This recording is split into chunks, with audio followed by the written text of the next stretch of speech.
നമസ്കാരം, ഒരിക്കൽ കൂടി സ്വാഗതം. കേരള ബ്ലാസ്റ്റേഴ്സിൻ്റെ സൂപ്പർ താരമായ പെപ്രയെ കേരള ബ്ലാസ്റ്റേഴ്സ് നിലനിർത്തുമെന്നാണ് നമുക്കറിയാൻ സാധിച്ചിരിക്കുന്നത്. അങ്ങനെയാണെങ്കിൽ കേരള ബ്ലാസ്റ്റേഴ്സിൻ്റെ ഒരു വമ്പൻ ഉടനടി തന്നെ നിലനിർത്തുന്ന പോസ്റ്റ് കേരള ബ്ലാസ്റ്റേഴ്സ് പ്രഖ്യാപിക്കുമെന്ന് തന്നെ നമുക്ക് കരുതാം. എന്തായാലും പെപ്ര എന്ന് പറയുന്ന താരം ബ്ലാസ്റ്റേഴ്സിന് വേണ്ടി നിരവധി മത്സരങ്ങൾ കളിച്ചിട്ടില്ലെങ്കിൽ പോലും കളിച്ച ചില മത്സരങ്ങളിൽ താരം മികച്ച പ്രകടനം കാഴ്ചവെച്ചിട്ടുണ്ടായിരുന്നു. ആദ്യമൊന്നും താരം മികച്ച രീതിയിൽ കളിക്കാൻ സാധിച്ചിട്ടില്ലായിരുന്നു. എന്തായാലും പെപ്രയെ മാത്രം കേരള ബ്ലാസ്റ്റേഴ്സ് നിലനിർത്താൻ സാധ്യത കൂടുതൽ തന്നെയാണ് നമ്മൾ കാണുന്നത്.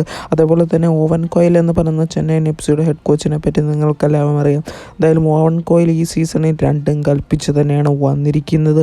ഓരോ ദിവസം കഴിയും തോറും ചെന്നൈയിൻ എഫ്.സിയുടെ ഭാഗത്ത് നിന്ന് വിദേശ സൈനിങ്ങും ഇന്ത്യൻ സൈനിങ് എല്ലാം നമുക്ക് കാണാൻ സാധിക്കുന്നുണ്ട്.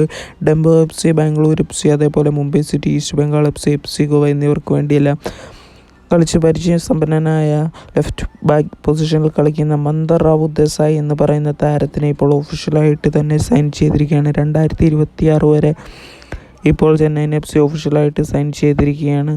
എന്തായാലും മന്ദർ റാവു ദേശായിക്ക് മികച്ച രീതിയിൽ കളിക്കട്ടെ എന്ന് ആശംസിച്ച് വീഡിയോ നിർത്തുന്നു. Thank you.